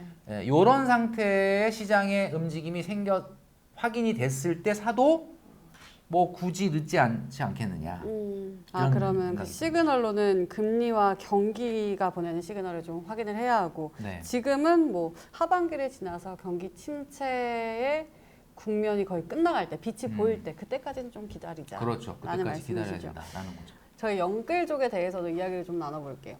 와 진짜 많이 나왔잖아요. 그리고 지금 굉장히 힘드신 상황일 거란 말이죠. 네네네. 어떻게 보세요? 그래서 영끌족 하면은 뭐 제가 마음이 사실은 좀 아프죠. 왜냐하면 제가 영끌족의 시조새 같은 사람이니까. 영끌족이 탄생하게 된 배경은 뭐냐? 과거에 영끌을 해서 집을 샀는데 굉장히 성장을 한 걸 보니까 저게 하나의 길이다라고 생각을 맞아. 하고 사실을 한 거야. 그것도 이제 2020년, 21년도에 집값이 너무 올라갈 때 좀 급한 마음에 지금 아니면 못 살 것 같다라는 것 때문에. 근데 문제는 2020년, 21년도에 영끌족이 집을 샀다는 게 잘못된 게 아니라 대출을 많이 받아서 산 게 잘못된 거죠. 어떻게 보면 그 당시에 2020년, 21년도의 가격이라도 대출이 그렇게 크지 않은 상태로 샀다면 지금 버틸만 하고 어차피 집이라는 걸 1, 2년 안에 승부를 보는 게 아니라 뭐 20년, 15년 보유해서 네. 승부를 보는 거니까 어떻게 넘어갈 수 있었는데 문제는 이제 대출의 비중이 너무 높은 상태로 샀다는 게 문제가 아니겠습니까? 그래서 저는 이렇게 말씀드리고 싶어요. 어떤 말도 사실 위로나 해결책이 되지는 않지. 결과가 시장에서 나와주지 않으면. 네. 그러나 이제 이런 생각은 들어요. 그걸 살 때 실수요로 사셨다면 몸테크를 좀 해보는 것도 필요하지 않겠느냐. 몬테크. 그러니까 예를 들면 이런 거예요. 제가 저도 유튜브에서 한번 얘기한 것 같은데 저는 이제 2020년, 21년도에 무지하게 힘들었어요. 왜냐하면 강의를 주업으로 하는 강사가 네. 강의가 없으니까 너무 그때 힘든 거의 거야. 투자하는 네. 시기였으니까. 그래서 제가 이제 제 집을 월세를 주고 그러니까 반전세를 주고 이사를 경기도로 갔어요. 이제 애들이 다 대학교 갔으니까 뭐 굳이 이제 서울에 있을 필요 있냐 그래서. 근데 이제 제가 월세 받는 집은 좀 비싸고 내가 이사 간 집은 경기도 좀 싸니까 그 차액만큼 뭐가 생기냐면 임대 소득이 생겨요. 네. 내가 1주택자임에도 임대 소득이 생기는 거예요. 네. 그래서 내가 그나마 그게 뭐 엄청 큰 돈은 아니지만 그래도 내가 이사를 가서 그 돈이라도 좀 세이브하고 대출도 다 갚게 되고 네.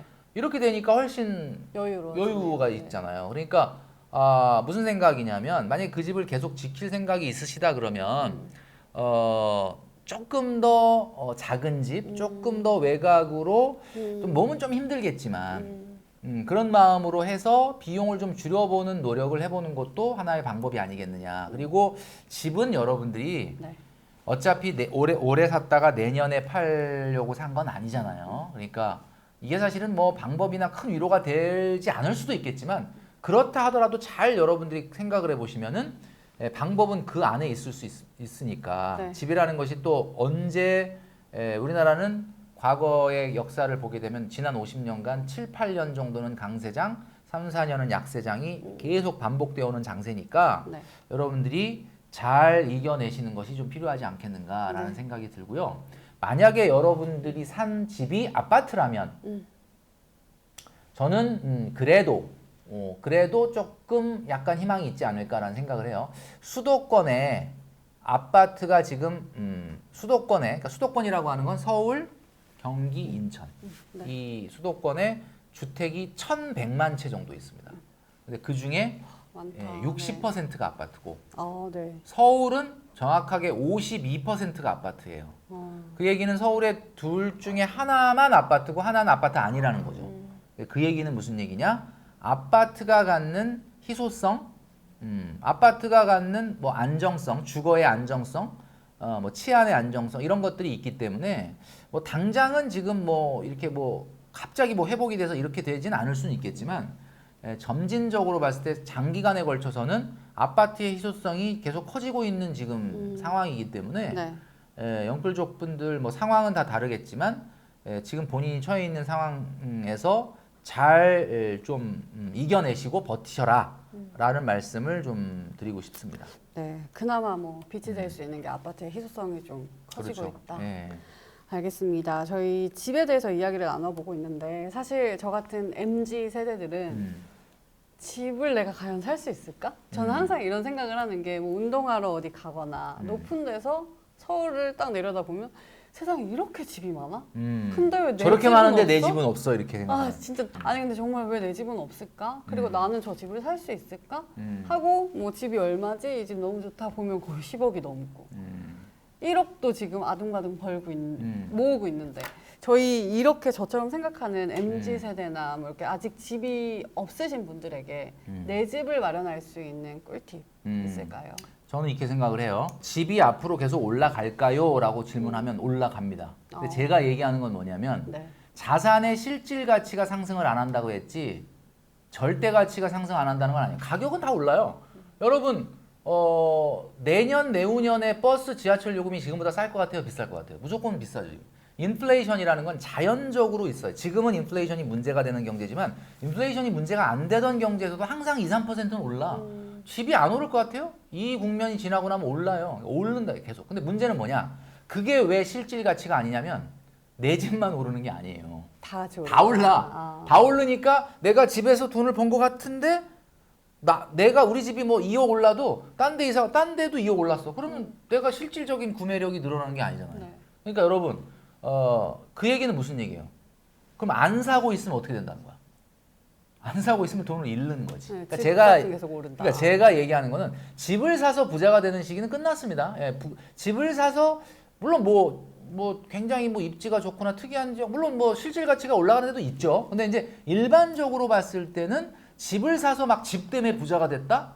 그건 어려워요. 실질 가치는 안 늘어나니까. 근데 반대로 그러면 그 집이라도 안 사면 그러면 화폐 가치가 빨리 올라갈 것 같아요. 집의 아파트 주택 가치가 빨리 올라가요. 그거는 분명합니다, 여러분. 그렇기 때문에 집을 어떤 개념으로 생각해야 되냐면 자꾸 머릿속에 이상을 생각을 자꾸 드라마 보고 막 펜트하우스 보고 자꾸 이렇게 너무 그 이미지네이션 그 막 상상의 세계 가지 말고 아주 현실적으로 들여다 보면 내가 살 수 있는 집 없을 것 같아요? 있어요.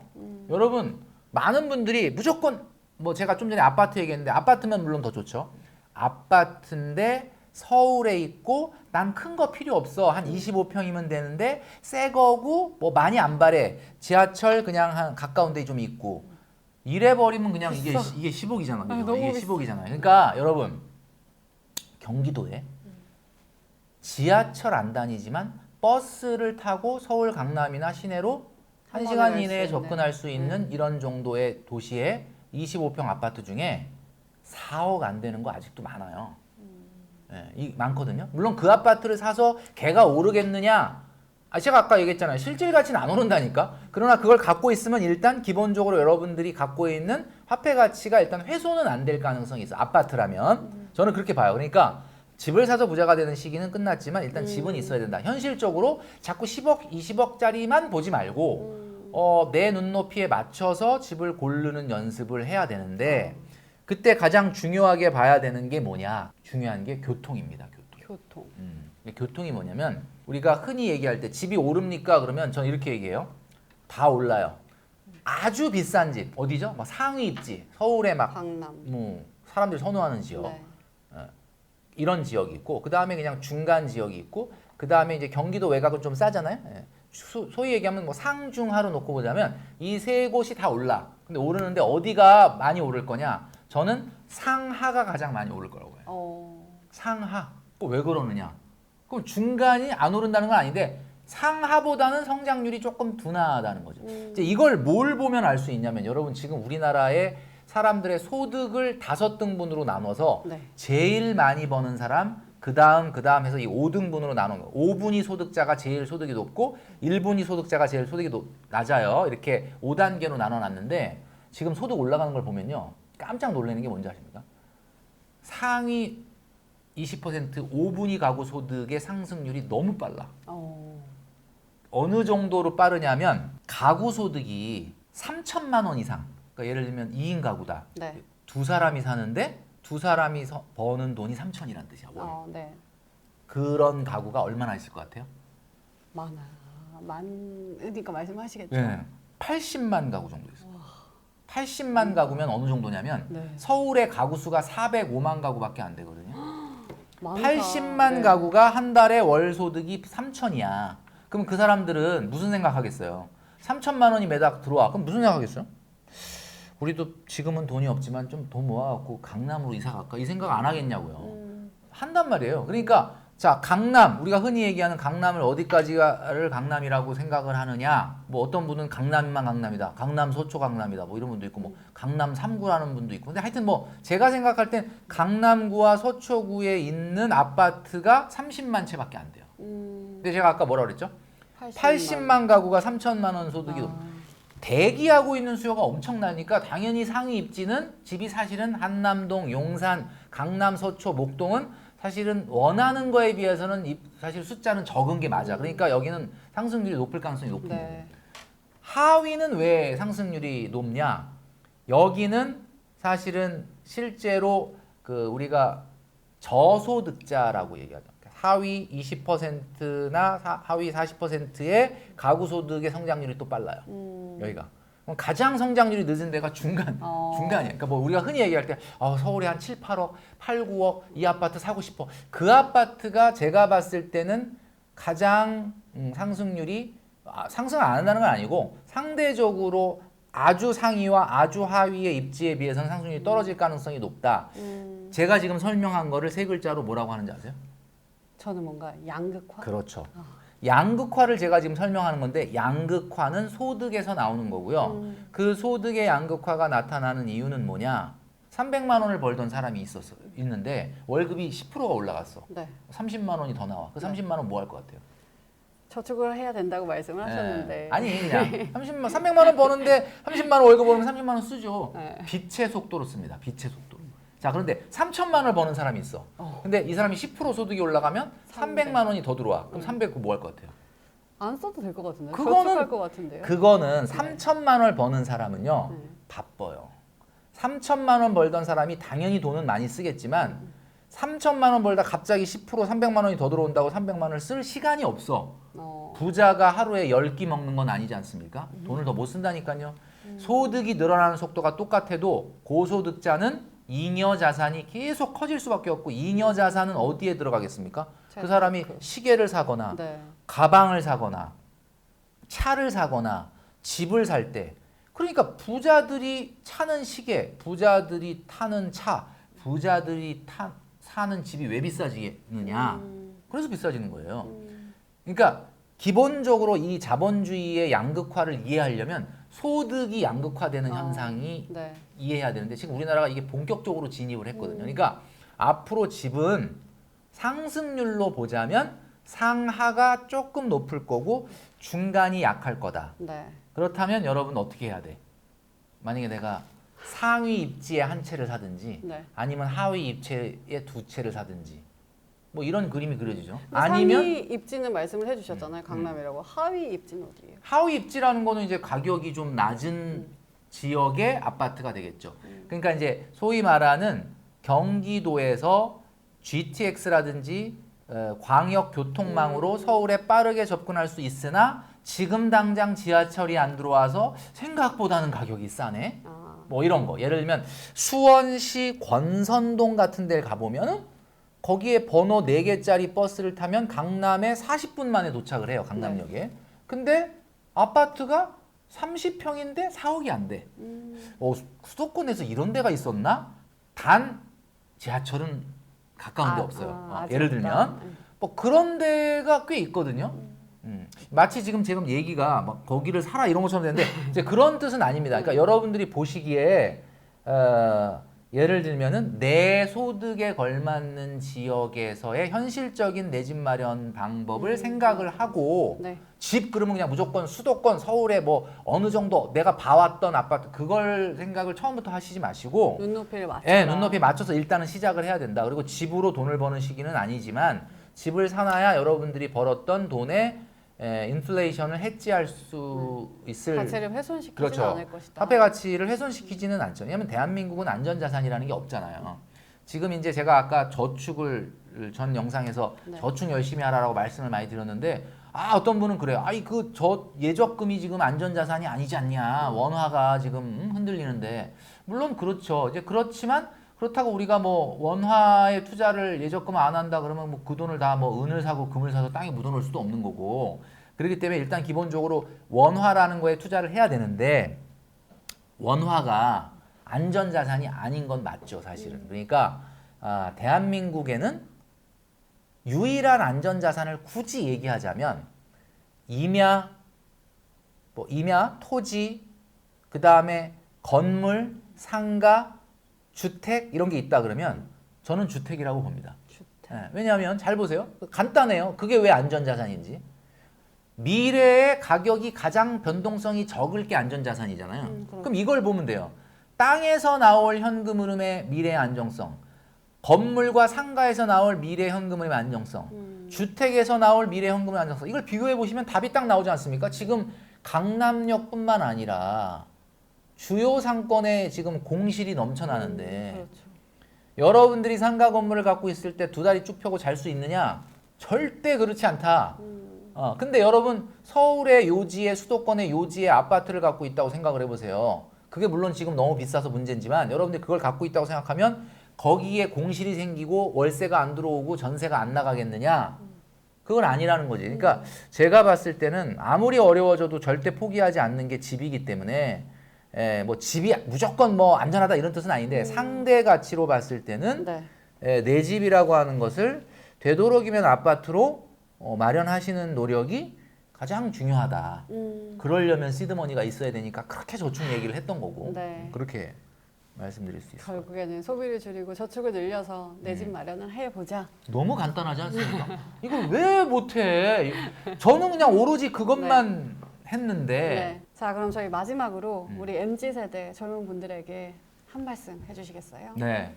여러분 용기와 희망을 좀 갖기가 좀 쉽지 않은 시대인 건 맞는데 그럴수록 힘을 내셔야 된다는 말씀을 드리고 싶어요. 제가 만나는 많은 젊은이들 중에 정말 열심히 살고 돈 모으고 적은 월급에서 정말 미래를 조금이라도 개선하겠다고 노력하는 젊은이들 만날 때마다 정말 저는 박수 쳐주고 싶고 격려해주고 싶은데 가끔 그런 부모님들이 있더라고요. 내가 너 키워줬으니까 너는 나한테 얼마를 매달 돈을 좀 줘야 된다. 그래서 저는 그냥 농담 삼아 에이 그거는 뭐 부모님이 이렇게 돈을 받았다가 모았다 주시려고 하는 거 아니냐 그랬는데 아니라는 거예요. 근데 그런 분들이 너무 많아. 그러니까 부모님들이 경제적으로 물론 힘드셔서 그런 걸 수도 있지만 그렇지 않음에도 불구하고 내가 너 키워준 값이 얼만데 라고 하면서 이렇게 어떻게 보면은 자식들 자녀분들이 정말 경제적으로 독립하려고 노력하고 있는데 발목을 잡으시는 부모님들이 가끔 있습니다. 뭐 많지는 않겠지만 정말 부탁드리고 싶어요. 우리 자녀분들이 막 흥청망청 돈 쓰면서 부모님 용돈도 한 푼 안 드린다면 모르겠지만 그게 아니라 딱 보면 알지 않습니까? 막 애쓰고 노력하고 조금이라도 미래를 개선하려고 노력하는 우리 이런 자녀분들 응원해 주시고 박수 쳐 주시고 용기를 좀 주셨으면 좋겠다라는 말씀을 드리고요. 여러분이 지금 힘들다면 여러분들은 열심히 제대로 된 길을 가고 있다는 뜻이다. 라는 말씀을 꼭 드리고 싶고 힘내시기를 바란다라고 저는 응원의 메시지를 보내고 싶습니다. 네, 저는 오늘 이 말이 제일 와닿았어요. 지금 힘들다면은 내가 잘하고 있다. 그렇죠. 저 잘하고 있나 봐요. 네.